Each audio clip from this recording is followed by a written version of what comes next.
Welcome everyone in the audience. We're a small family today.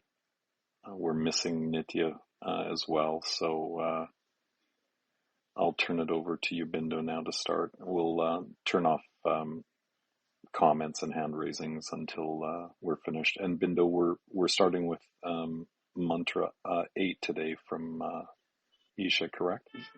Right, that's right. Okay, wonderful.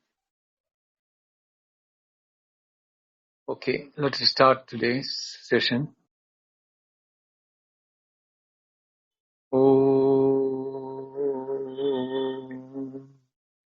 Namo Brahmadibhyo Brahma Vidya Sampradaya Kartrubhyo Vamsha Rishibhyo Mahadbhyo Namo Gurubhyaha Shankaram Shankaracharyam Keshavam Badarayanam Sutra Bhashya Kritau Vande Bhagavantau Punah Punaha Sadashivasamarambam Shankaracharya Madhyamam Asmatacharya Paryandam Vande Guru Parambaram Shruti Smriti Purananam Alayam Karunalayam Namami Bhagavatpada Shankaram Loka Shankaram Ishvaro Gururatmedi Murti Veda Vibhagine Vyomavat Vyapta Dehaya Dhri Dakshina Murtaye Namaha. Of the Shanti Mantra.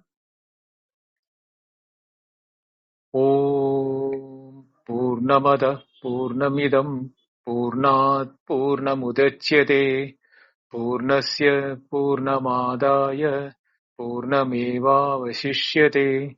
Om Shanti Shanti Shanti.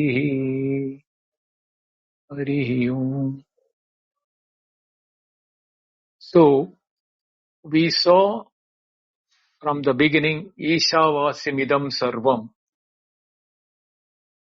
is the beginning, which very clearly mentioned or told us that everything what is conceivable or what is there, both known and unknown, whatever it is, all of them are Ishavasyam, means occupied or permeated by Isha or Brahman. And in the second verse,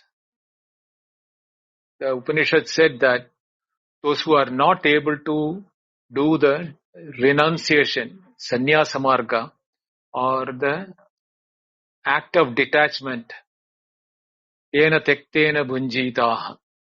So by that act of renunciation, if one is not able to protect his identity and merge it with the Ishavasyam,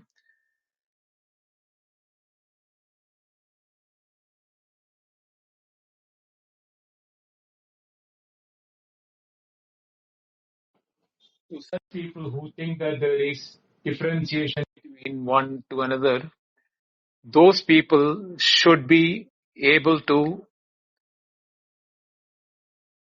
do only karma marga. So, kurvanneva karmani is the second mantra which it mentioned that. So, for those who want to follow the karma marga, that the only method is continue to do the karma by which shatam samaha, you live for 100 years for enjoying the fruits here and after death in the other worlds, which is supposed to be given by the Upanishad. Because Upanishad, Vedas, I would say. Vedas are not decrying any marga. They, depending upon the capacity of the student or the eligibility of the student, he will be guided by the Vedas. Those who are into karma marga or with the Vedic karmas, they can do the Vedic karma because they are not intellectually strong, able to do the Shravana Manana Nididhyasana. Those are the people who will be, attracted towards karma marga because they are attracted towards the fruits of action. And they have the desires to aggrandize and enjoy what is being given as the gift of the karmas or karma phalas. So for such people, let them live 100 years by enjoying these karma phalas. And after futile living for many, many lives, they will come to know that that has not resulted in their satisfaction, or no aggrandizing can ever satisfy their needs, because it is like pouring fuel into the fire. It keeps on only increasing. So that is what the Upanishad Vedas are also aiming at. So having given that, then the Upanishad went on to explain what is the nature of Atma by giving the different mantras starting from the fourth mantra onwards to the seventh mantra, where the final two mantras, or sixth and seventh, gave the picture of the one who has attained that jnana, that he doesn't have any grina or hatred towards any of the living beings, because he sees himself in everything and everything in him. For such a person, how can there be a hatred or looking to others with any contempt or anger or any of those ill feelings? When they are talking about ill feelings, you should also consider the positive opposites also. The love and the need for love, etc. All of them have to be considered as this thing, because once you see yourself in everything, you are non-separable, or you are not separate from them. That there is no two, where that is the non-duality of the truth. So once you realize that, you know for sure that there is nothing other than you, which is existing in any part of the time, the future, present, and the past. Or if you look at that, is in all your three states of awareness: dream, waking, and deep sleep. So the all experiences are what is nothing but your own awareness. It is your awareness, your nature, which is awareness, is what it is coming as experiences. And what you are experiencing is only the awareness. The objects by themselves are not real, because they are all only names and forms of the awareness which is coming to you. So once you know that it is the truth of the experience is awareness, the names and forms are only used for attribution or for the purpose of transaction. So such a person will not have any hatred or love for anything.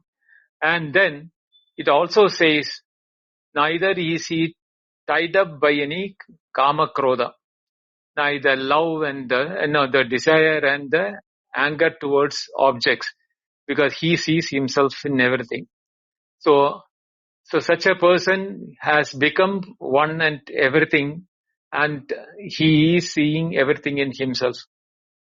So having explained these in the first 7 mantras, now the Upanishad in the 8th mantra concludes the nature of Atma by giving them from the point of view of the person who is now listening to the Upanishad.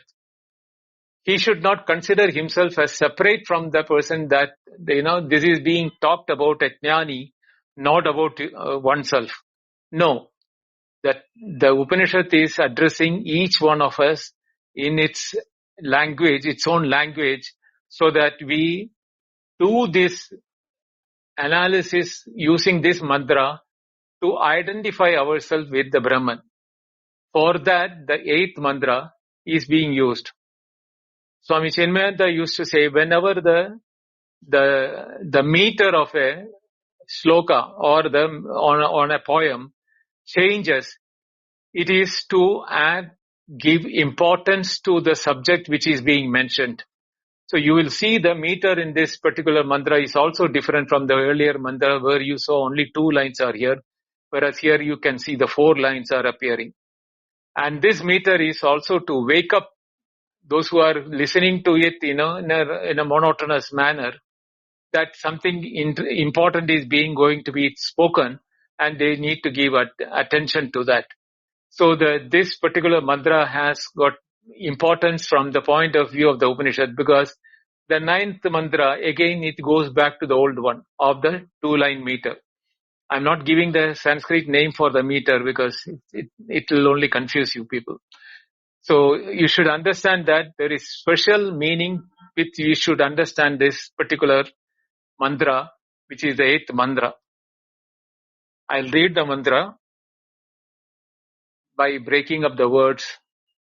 Saparyagat Shukram Akayam Avranam Asnaviram Shuddham Apapavidham Kavir Manishi Paribhuhu Soyambhuhu Yatha Tatyataha Arthan Vyatathat Shashvadebhyaha Samabhyaha.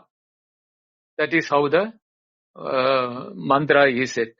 Now I will take each of the words and explain that how Acharya Shankara has explained it in his Bhashya, so that I don't want to deviate, because this mantra has got, as I told you, very important that we should leave our individual identity to identify ourselves with Brahman. So the mantra has its own relevance. So the first word is Saha. Saha means he. He means here is referring to the Isha. Isavasyamidam sarvam. The first word is Isha. That Isha is now here referred as Saha. Saha Paryagat. Paryagat is the word which is now, he is Paryagat. What does the word Paryagat means? Saha Yatokta Atma, that Atma which has been narrated from the 4th mantras to the 7th mantra, which was started with the word Isha. Paryagat, Parisamandat, Gatavan. Means Paryagat, means Parisamandat. Here the Pari means, normally Pari means is to circumvent or to go around. Samandat means Agat Gatavan. Agat means everywhere. So he has now circumvent everywhere, means there is no place where he has not circumvented or gone himself. Or in other words, he is everywhere. This Isha or Brahman is pervading everywhere. Vasyamidam sarvam, that verse is being intended by the word Paryagat. Akashavat vyapti ityartaha. Vyaptaha ityartaha. Now here you should understand one thing, that Akashavat vyaptaha ityartaha means, normally when we say permeating everything, for example, if you say that, the oil in a seed is permeated, the oil in the seed is everywhere in the seed. You cannot pinpoint which part of the seed has the oil. Normally we use sesame for the example in the Vedas. Where from the sesame you get till oil, or what you call it as sesame oil. Now the sesame oil, even if the minutest, the small seed, sesame, you cannot see the oil, but it is pervaded inside the oil everywhere. So the moment if we say pervaded, the tendency for us or the mind is that there is something in which the Brahman is pervading. That means Brahman is inside, and this, what we talk about, everything is outside. To deny such a mental image from coming up is the reason why he said Akashavat Vyapta Ityartaha. Like the space, it is spread everything. Now we know that everything is occupying space inside the space. But at the same time, when it is occupying, it is not displacing the space. For example, if I put a ball in a water water pot, the steel ball will displace the water and occupies the space inside the water. So this type of a displacement doesn't take place when things occupy in the space. So what happens is that when we have that appearance of, or when we have things occupying the space is not displaced. At the same time, the things which are coming in the space has a unique place in the space. But not only it has got a unique place, but it cannot be divided of the space because it occupies the space without displacing the space. So what happens is that the space permeates inside the object also. The body, the inside and outside. There is nowhere you cannot segregate the space in the case of a example which we are now looking at. So Akashavat, like the Akasha, Vyapti ityartaha means when it is said that we are now talking about Akasha and Brahman. Now Brahman is occupying Akasha, that meaning you should not take. On the contrary, Akasha is, or the space is now in Brahman, how objects are in the space. When it is said that the Prapancha or the whole universe is in the space and that space is now in Brahman without displacing Brahman. There is no separate Brahman and there is no separate place where the things are occupied. So this is what it is, the meaning of the word Saparyagad. Now the second word is Shukram. Shukram means Shubram. Shubram means Jyotishmat. Shubram means effulgent. Deeptiman ityartaha. So it is effulgent. What is effulgent? This Isha or that Atma or the Brahman is Shukram, is effulgent in nature. Now when we say effulgent in nature, we have a tendency to consider fire or sun as examples of effulgency. Now here, even though we use the word Shukram, Shubram, Jyotishmat, like the fire, Jyotishmat means like the lamp or like the light.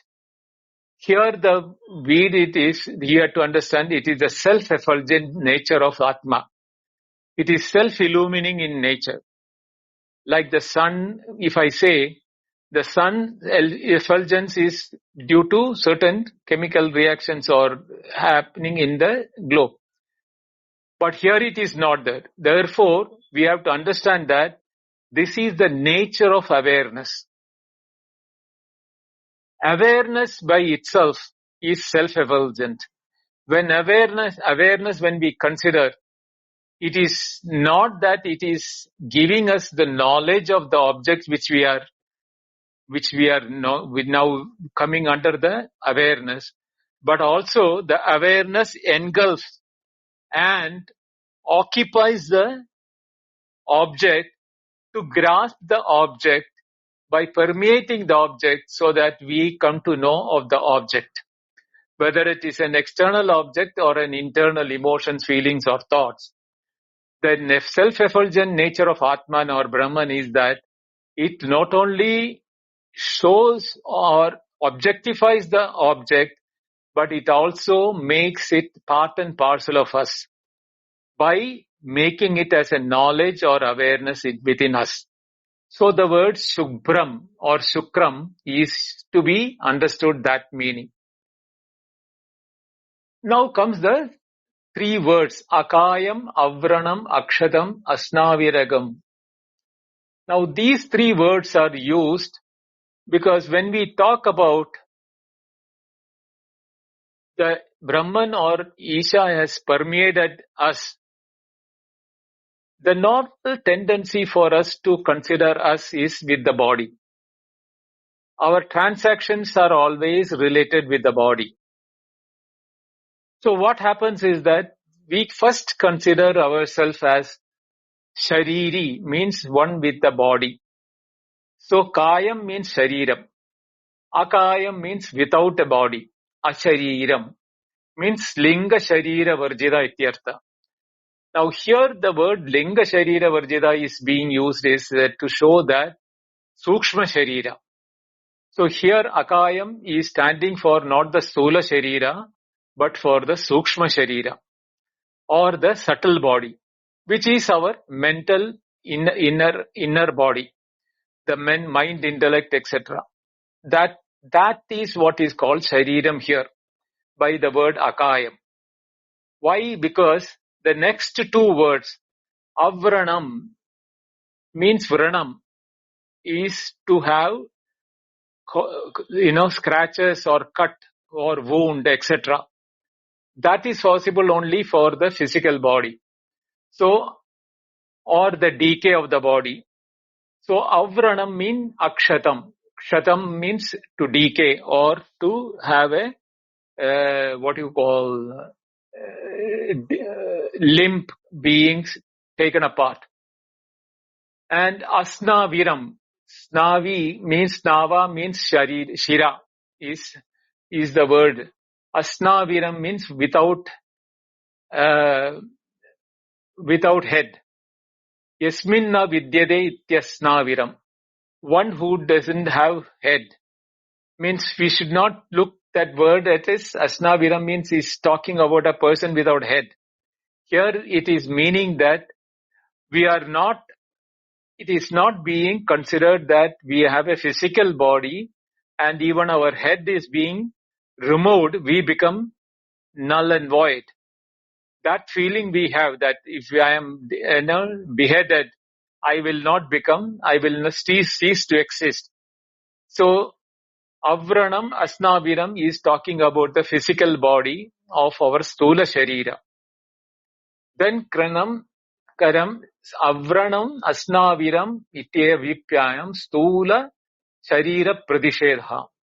So, these two words are to negate that we are the physical body.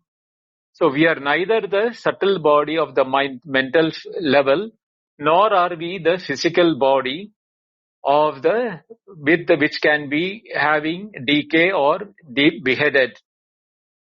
Suddham Nirmalam Avidya Malarahidam Karana Sharira Pradishedaha. Suddham Nirmalam. Now, Suddham means pure. Nirmalam is again the word is a synonym for pure. Malam has another meaning is avidya. So Nirmalam means avidya malarahidam. There is avidya in the Karana Sharira. Some people are thinking that there is Karana Sharira and in the Karana Sharira avidya is there. Therefore avidya is the reason why we are having Janana Marana, the birth and death. Because the Karana Sharira is the reason for the Sharira to be, the body to be maintained or even the birth of a body. So to remove that idea of Karana Sharira or the causal body is the word Shuddham, Nirmalam is used here, Avidya Malarahidam. So by giving that Akayam, Avranam, Asnaviram, Shuddham, by these three words, the subtle body, the gross body and the causal body has been negated by the Upanishad, saying that now if you think that you are either of the one, that is the gross or subtle or the causal body, no, you are not, because you are the one which has been mentioned, Sapagriyagat Shukram. By the first two words, it has been mentioned that Brahman is permeating everything, which includes this body which you think is separate from the word Brahman. Now you should look from this very negation that you are not separate from Brahman. So this way of negation is to remove the thought of standing apart and looking at the Brahman or Atman as separate party. It is not that you are very much the part and parcel of that Brahman. Therefore, you should consider that you are not the subtle, gross or the causal body, but you are the Brahman beyond the three. Karana, the Sharira Vinirmukta means without the any sort of body, the causal, subtle or the gross body. Apapa Vidham. The word Papaha means Punya Papa. Punya and Papa are the result of karma. Dharma, Dharma are the two factors which are controlling the karma. Adharma, if you do, you get Papa. Dharma, if you do, you get Punya. So here, Apapa Vidham means Dharma Dharmadi Papa Varjitam. By doing this, it's a Lakshana Vakya, Papa Vidham is to include Papa Punya Vidham. You have to take. So whether you do dharma karmas or adharma karmas, you are not under the influence of Punya and Papa because you are not the Sharira. The dharma and adharma is only for the Sharira or the body, and therefore the Papa and Punya are for the Sharira, which is the Stula Sushma Karana Sharira. So by denying that, you also have relieved from your thinking that if you do the dharma method of given by the Vedas, then you are adhering to the Vedas and you will get Punya and Papa. You can avoid Papa and you can accumulate Punya. But if you are not the body, on whom is this Papa Punya going to be accumulated? There is neither the body nor the Papa Punya, which is touching the Atman or Brahman, which is our true nature. Shukram Mityadini Vachamsi Punyalingatpena Parinayani. Now, there is a bit of grammar here. I am skipping the grammar portion. The next word is Kavihi. Kavihi means Krantadarshi Sarvadrik. Now, this word is very important. In the Brihadaranya Upanishad, it is saying, Nanyato asti drishta. Now, drishta, drik, means one who is seeing or the seer. Kavihi, here the meaning of the Kavi is given as Karantadarshi or the one which is Sarvadarshi. Now, Sarvam Darshati, one who sees everything. When you say one who sees everything, he is seeing everything means he is overseeing everything. Means he is the one which is in whom everything is placed, or he can see everything that is in there. So like everything, the mind is placed in us. So anything that is happening in the mind is known to us. So when we are seeing every activity of the mind, we can be called, we are manodrik, means we are one who is seeing the mind. But one who sees the sarvam means he is in everything. He is the mind of everything. So he is seeing the mind through the mind everything what is happening in everything. There is nothing which is escaping his vision or his knowledge or his understanding. So we are to know that we are that part and parcel of that Brahman, and we are that Sarvadak. We are, as long as we identify with this limited mind, we see this mind. But when we identify with Brahman or Atman, we become the Sarvadrik. We become the seer of all everything happening everywhere. Then the next word is Manishi. Manasaha Ishita. Through the mind, he is controlling. Ishita means here is a controller. The previous word was by seer. Now he is a controller. Now if you look at the word, See, Upanishad is so poetic in its own way that it is using the same word to convey two different aspects of the mind. Here it is saying Manishi, the word previous was Kavihi. Here the word Manishi, Manasaha Ishida, means he is a Sarvatnya Ishvara Ityartaha. He is a knower of everything. By controller means knower. Once you know, then only you can control anything. Just by seeing, you cannot control anything. But if you are knower of that, then you can control it. So, you can, if you are the one which having the mind, and if you are the controller of the mind, Manasa Ishida, then you are the Sarvatnya. Because not only your mind, every mind is the same way it functions. So once you know your mind, you can tell every mind is working this way. So you are not only knowledgeable about your own mind, you are also knowledgeable about other minds, how it is working. So you are not only controlling your mind, but knowing how the other minds work, you can even have the direction for guiding the other minds as to how they should work, or how they are incapacitated by surrendering to not controlling the mind, but surrendering to the mind. So these two words are very important, Kavihi and Manishi. So once you see the mind, once you know the mind, you are totally in charge of everything. Therefore, the next word comes Paribuhu.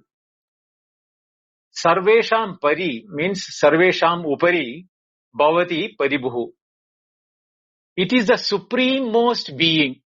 Buhu means being. Paribuhu means Upari, Sarvesham Upari Bhavati. He is the supreme being, means he is a being supreme not by sitting somewhere in the sky, by being the controller and the seer of everything. He becomes the supreme being because nothing escapes his control. Nothing is hidden from his vision. So he is the supreme being. He is in charge of everything. He or he, when I am using the word he, the words are used in masculine here. That is why I am using the word he. In the earlier three words from Akayam to Apavaviddam, it was used in neuter gender. So that is why the grammar portion I skipped, which was giving that, why it was used in neuter gender and why it is used in the masculine gender here. So Paribuhu means the supreme being. And how, not only he is a supreme being, he is Swayambhuhu. He is a supreme being by himself. By he himself becoming everything. This is the most important aspect which you should understand. Swayambhu means he is not become himself separate from you. By becoming everything, he is under his creation, he has become everything. So we should understand the word Swayameva Bhavati. Yesham upari bhavati yahascha upari bhavati saha sarvaha. Swayameva bhavati swayambhu. That is how the definition given by Shankaracharya in the Sanskrit Bhashya.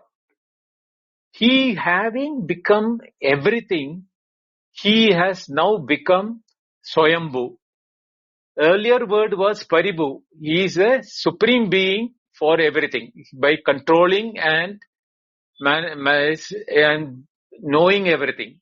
But here, he achieved that knowing everything and becoming everything by not controlling or knowing alone. He has become everything. So there is nothing which is now not him, not separate from him. And he is the only truth. So there is only one which is the one, he himself has become everything. Ajayamano Vahuda Vijayate. Without becoming born, he became everything. That is the word, the way in which Upanishad or the Shastra talks about it. So without being born, he became everything means he permeated everything, he became everything. Therefore, everything is an appearance in him, not separate from him, or he is in and everything. So therefore, he cannot be considered as away from you. This is the way in which one should understand what is Brahman or Atma. Therefore, yadha tatyadha, the word yadha tada bhavaha. Yadha means, yada tatyada means yadha tada bhava. Mean sarvatnya, because he is a sarvatnya, is all-knowing. Yadathyam tasmat yada bhuta karma phala sadhanataha arthan kartavya padarthan vyadatad vihitan yada anurupam vibhajyate tyartaha. Now, how did he not become everything, not everything, but not becoming everything, and then having created the separation in us? How are we feeling the separation from him? Because bhuta karma phala sadhanata. When we look at that, bhuta means here is from the objects of creation, bhutaha. Karma phala sadhanataha. From the karma and karma phala sadhanataha. By giving a feeling of separation, we created ourselves. We are the Brahman, but we created in ourselves using our limited mind that I am a being separate and I have to do the karma because I need the karma phala, and that karma phala will give me punya bhava, which I mentioned earlier. And that is the reason why the Bhuta Karma Phala Sadhanada, the reason why we feel that we are separate from the God. Actually speaking, these are the false notion due to avidya, because now the Upanishad is taking us to the next mantra, which is talking about vidya and avidya. For that, the Upanishad itself is giving a preamble sort of a thing like Yatha Bhuta Karma Phala Sadhanataha Arthan Kartavya Padarthan, all the things which is need to be done, Vyadatat Vihitan, separately allotted. Yata Anurupam Vibhajyate Tyartaha. With the creation of the feeling that we are separate by creating the mind and the karma and karma phala, and by giving the desire for karma phala, we are now separates ourselves from the Brahman. And we are now turned outward and looking for the karma and karma phala. Therefore, yada tada bhavaha, yatathatyatatha, that we have now separated ourselves because of this karma phala sadhanata. Now, how did it happen? Right from Prajapati onwards. How does this Prajapati word come here? Shashwadibhyah samabhyaha. Now, the word samabhyaha and Shashwadibhyaha, Nityabhya, even the eternal Prajapati. The Prajapati is considering himself eternal because each kalpa, the Prajapati remains the same for the entire period. So Samabhyaha means there are two meanings for it. Samvatsarik Akhyebhyaha. But Samvatsara means the kalpa. Each kalpa we have one Prajapati. Now Prajapati Bhyaha means is a plural. We have many Prajapatis, like different Prajapatis are there for the different activities. So Hiranyagarbha is a Prajapati onwards. Brahma Karma Prajapati, there is, different Prajapati. So those Prajapatis is also called Sama by the Vedas. So Sama means both the time, and Prajapati is the ruler of that time. So here the thing Shashvatyabhya means eternity. So we have the feeling of that eternity is the space and time. But the space and time is also a creation by Brahman only, or the mind only. The mind now having secreted due to the karma phala sadhanata, now we are also looking into the time and the space as creations, and therefore we are now become separate from the Brahman. That has to be removed.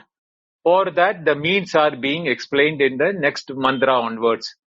So the importance of this mantra is very, very critical for our sadhana, or for the understanding that we are not separate from Brahman.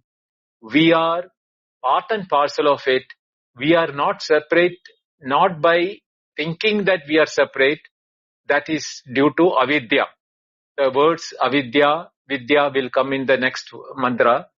So due to the ignorance which we are nurtured that we need to do karma and karma phala, we segregated ourselves from the Brahman.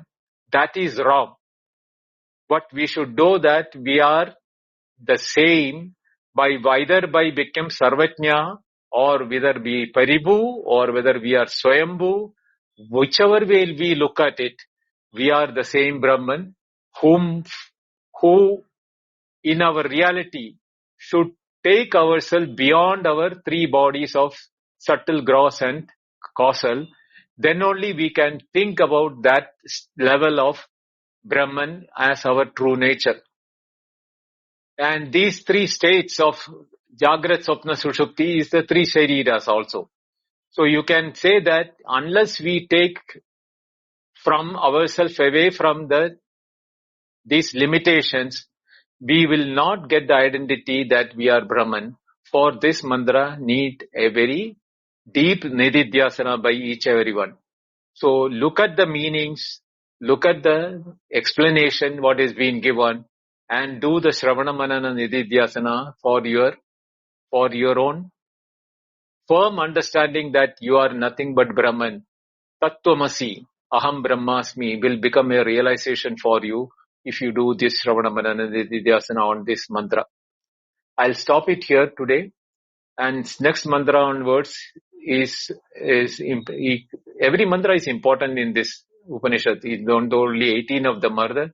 We have covered the first half of the mantras here. So Friday we'll do the ninth mantra. Okay. Om Purnamada Purnamidam Purnat Purnamudachyate Purnasya Purnamadaya Purnamevavashishyate.